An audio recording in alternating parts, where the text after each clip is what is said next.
Assalamualaikum warahmatullahi wabarakatuh. Hamdan wa syukran lillah, salatan wassalaman ala rasulillahi amma ba'd. Faqad qala Allah ta'ala fi kitabihil karim, a'udzu billahi minasy syaithanir rajim. Wasari'u ila maghfiratin min rabbikum wa jannatin 'arduhas samawati wal ardu u'iddat lil muttaqin alladzina yunfiquna fis sarra'i wad dharra'i wal kadhimina al ghaidha wal 'afina 'anil nas wallahu yuhibbul muhsinin. Shadaqallahul 'azim. Amma ba'd. Hadirin rahimani wa rahimakumullah, bersyukur kita kepada Allah Subhanahu wa taala karena hari ini Allah Subhanahu wa taala bangunkan kita dalam keadaan iman dan Islam, dan Allah hadirkan kita di rumahnya yang sangat mulia di bulan Syawal selepas kita menunaikan puasa 1 bulan penuh. Dan sebagian kita menyelesaikan menyelesaikan puasa di bulan Syawal 6 hari. Ya. Allah Subhanahu wa taala menetapkan hukum dalam Al-Qur'an, man jaa'a bil hasanati falahu asyru amsalihha wa man jaa'a bis sayyi'ati fala yujza illa mislaha wahum la yuzlamun. Artinya, barang siapa yang berbuat kebaikan maka dilipat gandakan 10 kali, dan barang siapa yang berbuat keburukan tidak dilipat gandakan kecuali semisal dengan keburukannya. Ya. Kalau ayat ini dideskripsikan secara matematik, itu membentuk fungsi majemuk. Ya, ini yang SMA kayak Bayu tahu ya, fungsi majemuk. Fx sama dengan 10x untuk x lebih dari sama dengan 0, dan Fx sama dengan min x untuk x kurang dari 0. Itu apa artinya itu? Bingung nggak segar ini? Fx sama dengan 10x itu artinya ya, setiap satu kebaikan dibalas 10 kalinya. Untuk X lebih dari sama dengan 0 untuk perbuatan baik ya. Jadi untuk perbuatan baik lebih dari sama dengan 0 itu ya menunjukkan kepositifan ya, paling tidak negatif, itu kan. Nah, itu dikalikan 10. Tapi untuk X kurang dari 0 berarti negatif ya, perbuatan buruk itu, maka sama dengan minus X, yaitu sama dengan dosa itu sendiri. Artinya tidak dilipat gandakan ya. Itu berlaku dengan puasa kita. Puasa kita itu kata Nabi, barang siapa yang berpuasa 1 bulan penuh di bulan Ramadan ditambah 6 hari di bulan Syawal, maka dia seolah-olah telah puasa berapa? 1 tahun. Nah, secara matematis bagaimana cara pembuktiannya 1 tahun itu? Karena tadi barang siapa yang berbuat kebajikan baginya 10 kali ya kan? Di bulan Ramadan kita asumsikan 30 hari ditambah 6 hari di bulan Syawal 6 hari, berarti dijumlahkan berapa? Kita puasa 36 hari. Padahal setiap hari dilipatkan 10 kali, ya kan? Berarti 36 kali 10 berapa? 360. Berarti cocok sesuai dengan sabda Nabi bahwa kita seolah-olah puasa 1 tahun. Maka yang Syawalnya belum selesai segera diselesaikan supaya puasa kita bernilai 1 tahun ya. Demikian konten daripada ayat tadi. Nah, Hadirin rahimani rahimakumullah, Allah memberikan ya kepada kita sebuah petunjuk yang luar biasa. Petunjuk itu yaitu agar supaya kita bersegera untuk mendapatkan ampunan Allah dan mendapatkan surga yang luasnya daripada langit dan bumi, seluas langit dan bumi. Ya. Apa caranya atau bagaimana caranya? Caranya alladzina yunfikuna fis sarra'i wad dharra.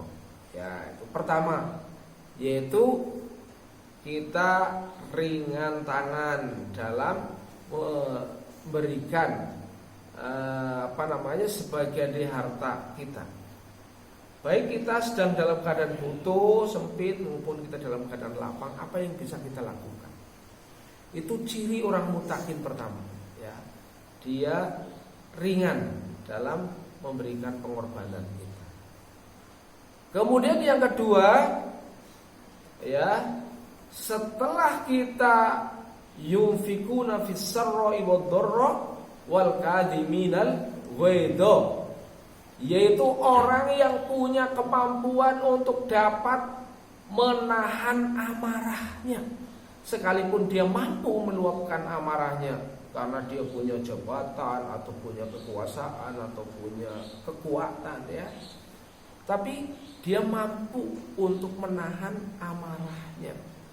Ini sikap yang luar biasa, ya, yang dianggap atau yang dijadikan oleh Allah sebagai standar orang beriman, standar orang bertakwa malah, ya. Menahan amarah itu standar orang yang bertakwa. Jadi orang yang mampu menahan marah itu luar biasa di sisi Allah itu. Yang ketiga, wal afina 'anin nas, yaitu punya kemampuan untuk memberikan maaf kepada semua manusia. Ya. Semua manusia yang bersalah kepadanya sudah dimaafkan, ya. Sudah saya maafkan engkau sebelum engkau minta maaf. Ini luar biasa lagi, ya. Ya. Ada satu fenomena menarik, ya, di zaman Nabi. Rasulullah itu di tengah-tengah para sahabat yang sedang berkumpul gini mengumumkan, wahai para sahabatku, sebentar lagi akan hadir seorang Ansor yang merupakan ahli surga. Maka ditunggu sebentar, datang seorang Ansor, ya. Dia habis wudu, ya, kelihatan basah wajahnya. Kemudian pada kesempatan yang berbeda hari berikutnya, Rasulullah juga bersabda yang sama. Para sahabatku, sebentar lagi akan datang seorang ahli surga. Begitu Rasulullah bersabda seperti itu, datang orang itu lagi. Sampai 3 hari berturut-turut. 3 hari berturut-turut Rasulullah bersabda akan datang seorang ahli surga. Maka para sahabat begitu tertegun luar biasa. Ternyata yang hadir orang itu juga, ya. Maka seorang sahabat yang bernama Abdullah bin Amr penasaran, ya, terhadap apa yang disabdakan oleh Nabi. Begitu selesai majelis ditutup, Abdullah bin Amr ini dia pura-pura, ya, saya ada konflik di keluarga, saya akan menenangkan pikiran 3 hari. Kalau diperkenankan saya akan berkunjung bertamu ke rumah panjenengan, ya. Intinya dipersilahkan, ya. Padahal tujuannya adalah ingin menyelidiki sebenarnya amal apa yang dilakukan sehingga dia disebut sebagai apa? Ahli surga.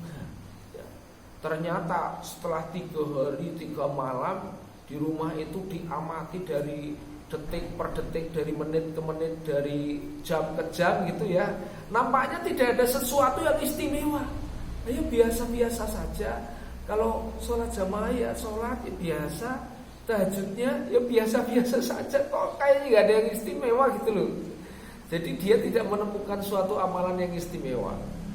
Sampai 3 hari, kalau gitu sudah cukup waktunya 3 hari saya pulang. Kemudian dia sebelum pulang menjelaskan, saya minta maaf kemarin saya mengatakan ada konflik di keluarga 3 hari, saya ingin menenangkan. Sesungguhnya tidak ada itu. Hanya saya penasaran kenapa Rasulullah selama 3 hari berturut-turut mengatakan akan datang ahli surga, yang datang engkau gitu. Saya tuh pengen tahu sebenarnya amal apa yang istimewa yang dapat engkau lakukan sehingga Rasulullah bersabda bahwa engkau adalah ahli surga gitu ya. Maka kata orang Ansor tadi, saya tidak punya amal apapun ya seperti apa yang kau lihat. Maka dia pamit. Tapi begitu beberapa langkah pamit, panggil lagi, oh ya sini dulu. Dipanggil lagi. Memang saya tidak punya amalan yang istimewa ya. Tapi satu hal mungkin yang penting yang perlu dipikirkan ya. Setiap saya akan tidur ya, saya ikhlaskan semua kesalahan-kesalahan orang pada diri saya. Saya doakan dia dan saya bebaskan diri saya dari dengki dan iri ya, terhadap rizki yang Allah berikan kepada saya. Maka apa kata Abdullah ibnu Amr tadi, mengatakan itulah apa yang engkau miliki dan itulah yang belum saya miliki. Kata Abdullah ibnu Amr ya. Kemudian dia meminta maaf dan terima kasih, pulang kembali. Apa makna dari serangkaian kisah ini? Menunjukkan bahwa memberikan maaf, tidak hasad dan dengki kepada orang, itu adalah amalan hati yang tidak terlihat oleh mata, tetapi memiliki makna dan keagungan yang luar biasa, yang menyebabkan Allah Subhanahu wa ta'ala menjamin dia sebagai ahli surga. Nah, di bulan Syawal ini kita mudah sekali ya, orang yang kadang-kadang tidak dikenal pun kita minta maaf gitu ya. Kita memberi maaf. Padahal minta maaf itu sebenarnya tidak mudah kan, ketika hati ini terluka. Tapi begitu agungnya di bulan Syawal sehingga tiap diri kita membuka diri. Bahkan lebih dari sekedar minta maaf, kita memaafkan. Karena memaafkan itu kadang lebih sulit daripada minta maaf ya. Nah, oleh karena itu ya, di hari-hari Lebaran, di hari-hari bulan Syawal ini banyak istilah-istilah penting yang diproduksi oleh orang Jawa itu ya. Jadi ada istilah Lebaran itu kupatan ya kan. Nah, kupat itu sebenarnya bahasa Jawa yang disingkat ngaku lepat gitu ya. Artinya kita itu di bulan Syawal itu ada tradisi ya, yang tidak dimiliki oleh bangsa-bangsa lain. Itu miliki bangsa Jawa gitu ya, tradisi tapi tidak bertentangan dengan ajaran Islam ya. Walaupun meminta maaf, memberi maaf dan minta maaf tidak harus nunggu Lebaran ya. Mas Bayu udah salah sama Mas Iko, wah nanti nggak apa-apa, aku nggak minta maaf dulu, nunggu Lebaran besok. Nggak usah ya. Hadirin rahimani wa rahimakumullah, demikian pembukaan motivasi setelah Syawal ini. Semoga kita tambah semangat ngaji, tambah semangat agar Allah Subhanahu wa taala memberikan kita yang terbaik. Terima kasih atas perhatian. Mohon maaf atas kekurangan. Billahi taufik wal hidayah. Wassalamualaikum warahmatullahi wabarakatuh.